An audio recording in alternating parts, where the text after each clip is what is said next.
말씀하시오. 돈을 사랑함이 일만 악의 뿌리가 되나니 이것을 탐내는 자들은 미혹을 받아 믿음에서 떠나 많은 근심으로써 자기를 찔렀도다. 아멘. 소교리 문답 주보 하단에 나와 있는 소교리 문답 79, 80, 81문항 교독하시겠습니다. 끊어서 보시겠습니다. 제10계명은 무엇입니까? 제10계명은 내 이웃의 집을 탐내지 말라입니다. 제10계명이 이게 계획가 빠졌네요. 10계명이 요구하는 것은 무엇입니까? 제10계명이 요구하는 것은 자신이 처한 처지에 전적으로 만족하고 그들의 이웃과 그들의 소유에 대해 바르고 관대한 마음으로 대하는 것입니다. 제10계명이 금지하는 것은 무엇입니까? 제10계명이 금지하는 것은 자신이 처한 처지에 대해 불평하거나 이웃의 성공을 시기하거나 그들의 소유를 지나치게 탐내는 마음과 행동입니다. 할렐루야. 제10계명이 요구하는 것과 금지하는 것이라는 제목으로 하나님 말씀을 증거하겠습니다. 세상의 모든 법은 외적인 행동만을 다루죠. 그러나 하나님의 법은 우리의 외적인 행동뿐만 아니라 우리의 마음도 판단합니다. 즉 다른 계명을 외적으로 다 지켰다고 해서 하나님 말씀을 다 지킨 것이 아니라 제10계명 말씀에 딱 갖다 대면 내가 잘 지켰다고 말하기가 어렵다는 것입니다. 제10계명은 스스로 의롭고 바르다고 생각하는 사람들에게 철퇴를 가합니다. 표면적으로는 죄인이 아닌 것 같은 사람도 제10계명을 갖다 대면 죄인이 아닌 사람이 아무도 없음을 발견하게 된다는 것입니다. 신약 성경에 등장하는 사도 바울은 예수님 믿기 전에 율법을 아주 잘 지킨 사람이었습니다. 하나님의 말씀을 문자 그대로 따르려고 부단히 애쓰는 사람이었습니다. 그런데 바울 자신이 스스로가 죄인이라고 깨닫게 된 결정적인 계기가 어디냐? 바로 제10계명 앞에서 무너졌습니다. 로마서 7장 7절에 그런즉 우리가 무슨 말을 하리요? 율법이 죄냐? 그럴 수 없느니라. 율법으로 말미암지 않고는 내가 죄를 알지 못하였으니 곧 율법이 탐내지 말라 하지 아니하였더라면 내가 탐심을 알지 못하였으리라. 그러면 이 10계명 탐내지 말라, 탐심, 탐욕은 무엇을 말하는 것일까요? 사람의 욕구 자체가 탐욕은 아니죠. 누구에겐 다 건전한 욕구가 있습니다. 탐욕이란 것은 비정상적인 욕심, 과도한 욕심, 필요 이상의 것을 추구하는 욕심, 하나님이 금하신 것을 추구하는 욕망을 말합니다. 다시 말하면 탐욕이란 하나님께서 정해놓으신 범위를 벗어나서 욕구를 추구하는 것인데 이 탐욕은 모든 죄악의 뿌리라 말씀합니다. 제6계명의 살인, 제7계명의 간음, 제8계명의 도둑질, 제9계명의 거짓말은 전부 다 사실 탐심에서 비롯되는 것입니다.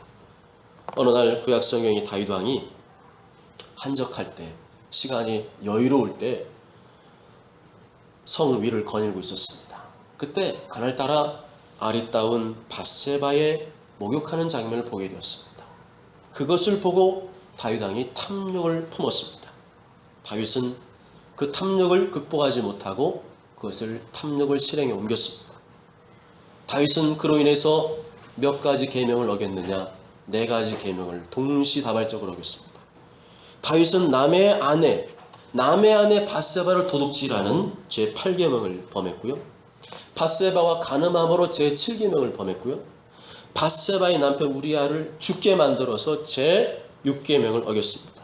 또한 남편 우리아가 전쟁터 맨 앞장서지 않아도 되는데 속이고 앞장 세워서 제9계명 거짓말하지 말라까지 다 범하게 되었습니다. 죄는 행동 이전의 마음에서부터 시작됩니다. 제10계명을 통해서 본다면 탐심이 모든 죄의 뿌리가 되는 것을 알 수가 있습니다. 탐심을 품으면 죄를 짓고자 하는 욕망이 여러 가지 외적인 말이나 행동으로 표출되게 됩니다. 야고보서 1장 15절에 욕심이 잉태한 즉 죄를 낳고 죄가 장성한 즉 사망을 낳느니라. 여긴 죄의 원인이 욕심, 탐심 이런 것에 있다는 겁니다. 마가복음 4장 19절에 세상의 염려와 재물의 유혹과 기타 욕심이 들어와 말씀을 막아 결실하지 못하게 되는 자요. 가시떨기에 부러진 그런 마음밭이 바로 이렇다는 겁니다. 하나님의 말씀이 들어가야 되는데 안 들어가요. 이게 문제인 거죠. 하나님 말씀이 들어간다면 그 사람은 바뀔 수 있습니다. 그런데 말씀이 안 들어가는 것이 문제입니다. 그런데 그게 뭐 때문에 그러냐? 재물에 대한 욕심, 세상 염려, 그리고 기타 여러 가지 욕심들이 말씀이 들어오는 것을 꽉 막아서 아름다운 열매를 맺지 못하게 한다는 것입니다. 탐욕에는 여러 종류가 있죠. 대표적으로는 물질욕, 명예욕, 성욕이 있습니다. 첫째로 물질욕은 물질에 대한 욕심이죠. 이 세상에 물질에 대한 욕심이 없는 사람이 있습니까?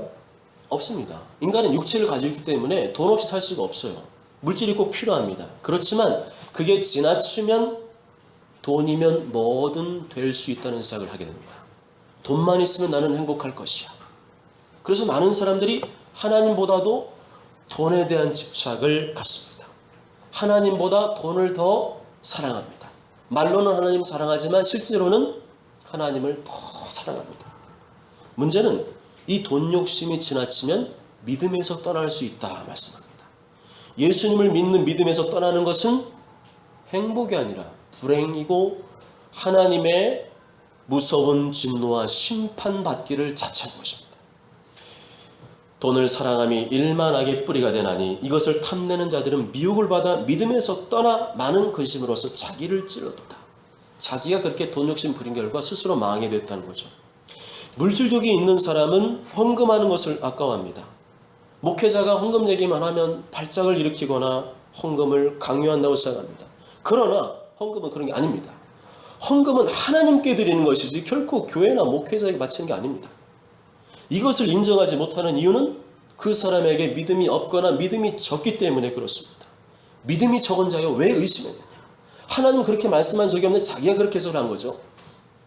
헌금은 하나님께서 우리 돈의 주인이시고 하나님께서 우리에게 필요한 물질을 공급해 주시는 분이라는 신앙 고백임을 잊지 마시기 바랍니다. 그것에서 벗어나는 모든 생각은 다 인간적이고 정욕적이고 불신앙적인 생각일 뿐입니다. 진짜 믿음이 바로 된 사람은 하나님 앞에 헌금 드리기를 힘씁니다.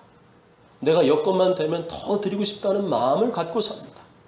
그렇게 해서 그 사람은 자동적으로 나중에 그 마음을 가지고 주님을 잘 섬기면, 교회를 잘 섬기면 내 주머니 돈 나간 거잖아요. 아까운 거잖아요. 그런데 그게 아니라 그 사람은 말씀 믿는 거예요. 말씀대로 주님 앞에 심기를 즐겨하는 자는 심는 대로 거두리라. 그대로 거두게 됨으로 그 사람은 이제 심는 게 자기의 즐거움이 됩니다. 왜냐하면 없어져야 되는데 하나님이 더 복을 주셔서 더 잘되게 하시니 그거보다 수지 많은 일이 어디 있겠습니까?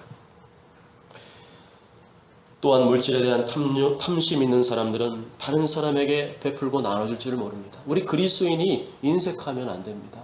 인심 박하다 이런 소리 들으시면 안 돼요. 행여라도 어떤 사업이나 장사하실 때에도 다른 사람보다 좀 더 얹혀주거나 보너스 이렇게 팁이란 좀 그렇죠. 보너스 같은 거를 더 챙겨주고 좀 후하게 다른 사람을 대할 필요가 있습니다.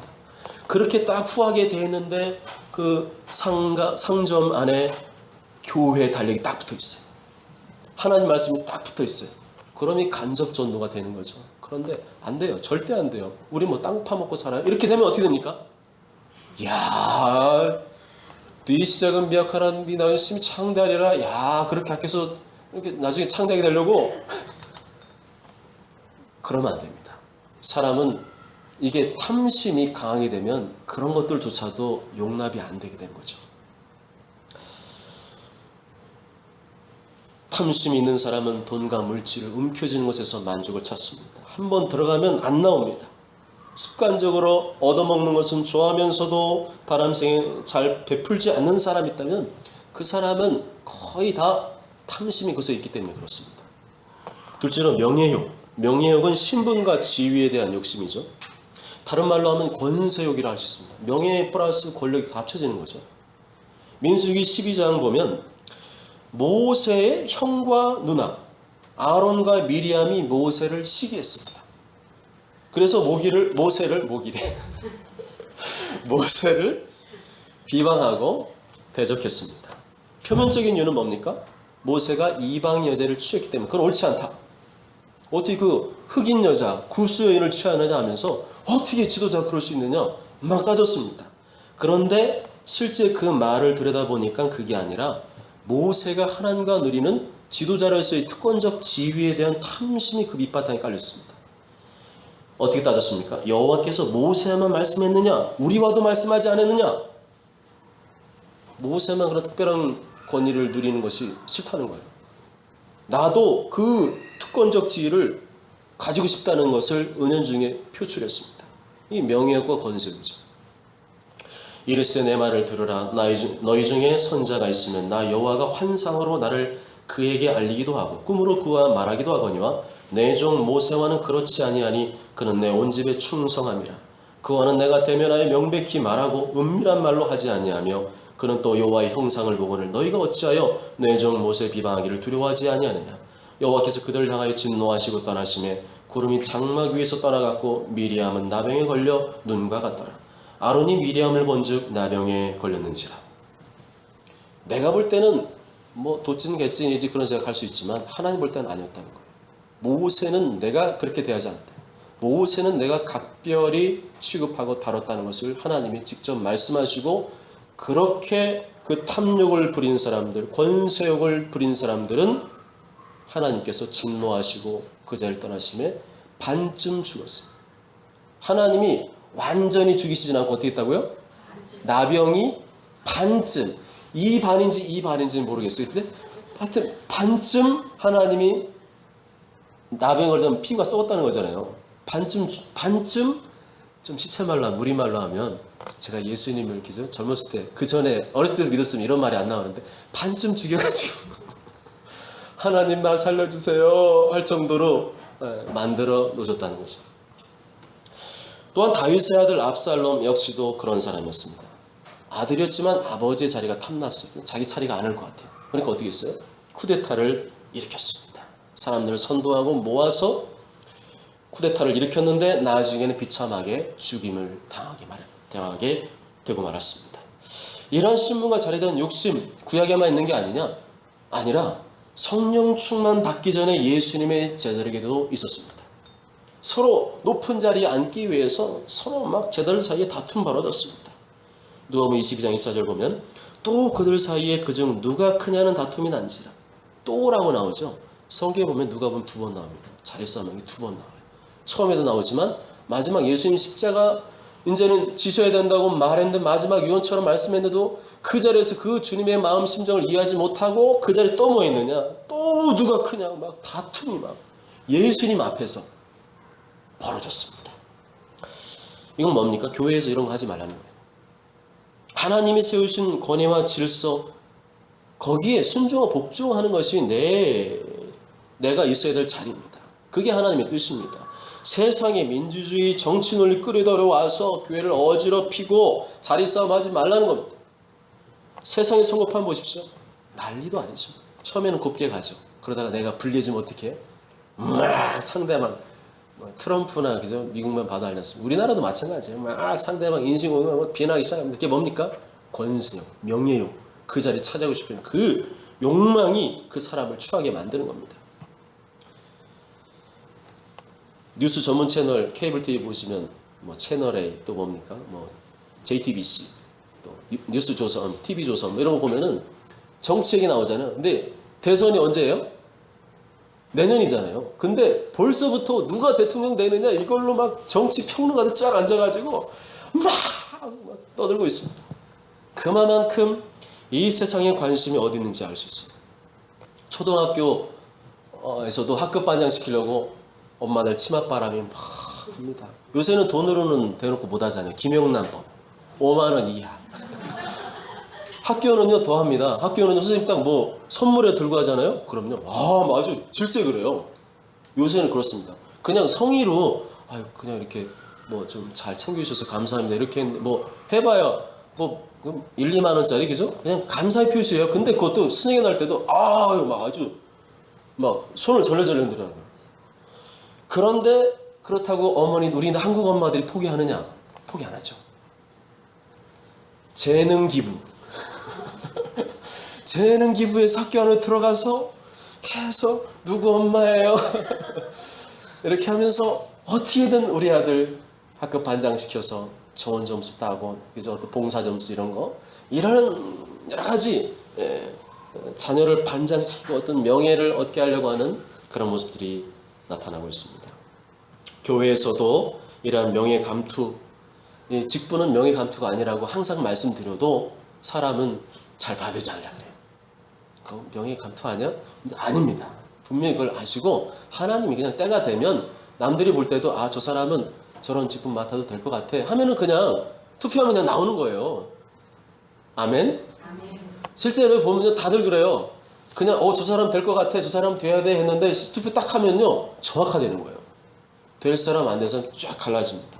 그래서 욕심부린다고 되는 게 아닙니다. 그냥 지금부터 그냥 현재 충성하고 최선을 다하다 보면 때가 되면 하나님 높여주시는 것은 은혜지만 내가 되려고 일부러 막 이렇게 탐욕을 부리는 것은 추한 모습으로 드러납니다.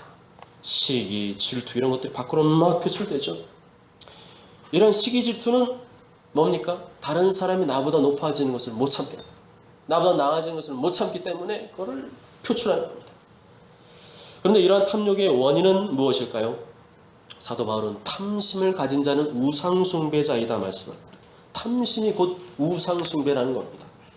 끊임없이 각양탐심을 부리며 우상숭배하는 사람, 죽을 때까지 계속 막 물질, 명예, 막 이런 여러 가지 욕심들을 탐하면서 교회 다니지만 예수 믿지만 그런 사람은 뭐예요? 우상숭배죄를 범하는 겁니다.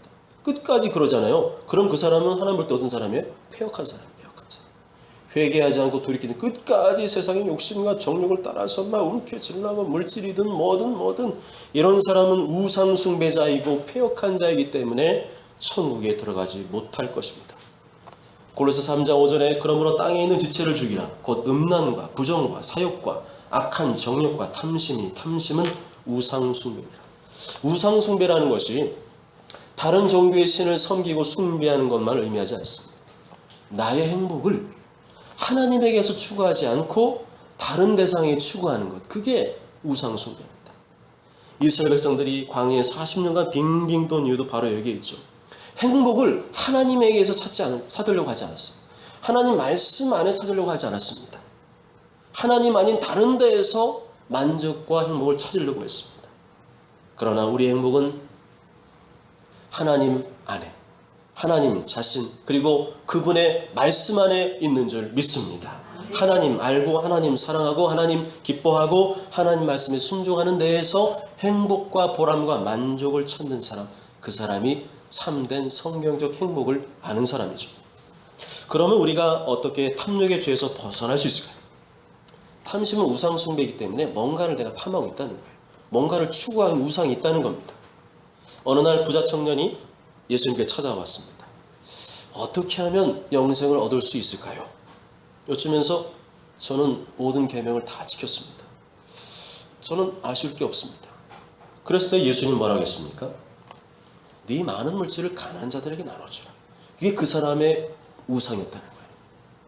예수님은 너는 요러서 요러니까 요래서 계명을 지킨 게 아니야. 그러니까 너 여기서 천국 들어가기 어려워 뭐 이렇게 말씀한 게 아니라 뭐라 했어요? 네 많은 물질을 가난한 자에게 주라. 핵심을 팍 찌른 거죠. 근데 그 청년이 했습니까? 못했어요. 그 탐심을 이기지 못했습니다. 탐심은 우상숭배인데 그 물질에 대한 이 탐심을 극복하지 못했어요.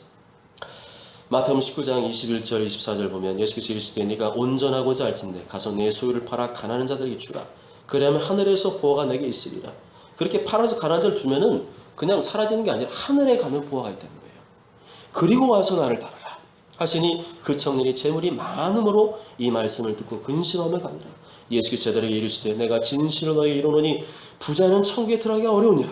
다시 너희에게 말하노니 낙타가 바늘귀로 들어가는 것이 부자가 하나님 나라에 들어가는 것보다 쉬우니라. 굉장히 어렵다는 거죠. 부자가 그런 탐심을 물리치고 정말 주님 말씀을 따라서 가난한 자들, 도움 필요한 사람 나눠주고 베풀어준 삶을 살면서 하나님의 은혜를 경험하면서 사는 것은 정말 쉽지 않다는 겁니다. 우리가 이렇게 내 마음의 우상을 버리지 못하는 이유는 자족하는 마음이 없기 때문입니다. 어떻게 하면 우리가 자족하는 마음을 가지고 살 수 있을까요? 첫째로 자족하는 마음은 하나님을 깊이 아는 데서 나옵니다. 하나님께서는 부족함이나 결핍이 없습니다. 하나님은 우주 만물의 창조자실 뿐만 아니라 세상의 모든 필요를 공급하는 분이십니다. 그렇기 때문에 하나님과의 관계만 바르게 유지하고 있으면 그 사람은 자족하게 됩니다. 내가 지금 하나님을 갈망하고 하나님과 진한 사랑을 누리고 있으면 현실적으로 부족한 것이 있어도 부족하다는 생각을 하지 않게 돼요. 거기에 대해서 만족하며 살게 됩니다. 둘째로 자족하는 마음은 하나님의 뜻과 섭리를 믿는 믿음에서 나옵니다. 자족하는 마음은 하나님을 사랑하는 자들에게는 모든 것이 합력하여 선을 이루게 하신다는 하나님 말씀을 믿고 확신합니다. 우리가 이해할 수 없고 받아들이기 힘든 어려운 상황을 만났을지라도 고난은 나에게 유익이라는 생각을 하죠. 자족하는 마음이 있으면 우리 고난조차도 하나님께서 나로 하여금 뭔가를 유익하게 하시려고 하는 하나님의 뜻과 섭리가 담겨져 있음을 믿고 그것에 대해서 감사할 수 있게 됩니다. 사랑하는 여러분, 내 이웃의 집을 탐내지 말라는 말씀은 자족하는 마음과 관련된 말씀입니다. 자족하지 못하면 탐내게 되고 탐욕과 시기심이 내 속에서 불같이 일어나면 하나님 말씀을 어길 수밖에 없고 그것을 얻기 위해서 다투고 싸워서라도 탐심을 채우려고 한다는 것입니다. 하나님을 사랑하고 하나님을 구하는 사람이 자족할 수 있습니다. 하나님 한 분, 하나님 말씀 그것만으로 만족하기를 소망하는 사람은 진정한 행복을 누릴 수 있습니다. 자족이란 한마디로 우리의 현재 상태가 하나님이 주신 베스트임을 인정하는 겁니다. 지금 나의 상황이 베스트임을 인정하십니까? 아멘. 한번 이건 목소리를 내서 해봐야 될 것 같아요. 지금 나의 현재가 베스트입니다. 그게 자족입니다. 지금 나의 현재가 베스트입니다. 하나님 모르시는 게 아니라 다 아시잖아요. 그런데 나에게 이 정도 있으면 충분하다. 그래서 그 정도에 두시는 거고 때로는 나에게 어려움과 고난도 줄 수가 있어요. 그것도 나에게 필요하니까 주시는 거죠. 그렇게 생각하면 어떻게 됩니까? 고난 중에도 어려움 중에도 모든 것이 베스트. 하나님 나에게 가장 좋은 것을 주시는 분입니다. 믿습니다. 아멘. 제가 불평하지 않겠습니다. 감사하겠습니다. 그러면 자족을 터득한 거죠. 내가 지금 처한 자리가 어떠하든지 나는 지금 하나님의 섭리 가운데 있다는 것. 고로 하나님께서 나에게 지금 가장 필요적절하고 가장 좋은 상태로 골라주셨다는 것을 믿는 믿음이 있을 때 비로소 우리는 자족할 수 있습니다. 모쪼록처럼 모두가 탐심은 우상 숭배임을 기억하시고 나의 현재 상황이 어떠하든지 하나님 보실 때는 베스트임을 인정하고 언제나 자족하며 하나님께 감사와 찬양만 올려드리는 하나님께 영광 드리는 삶을 사시길 주님의 이름으로 축복합니다.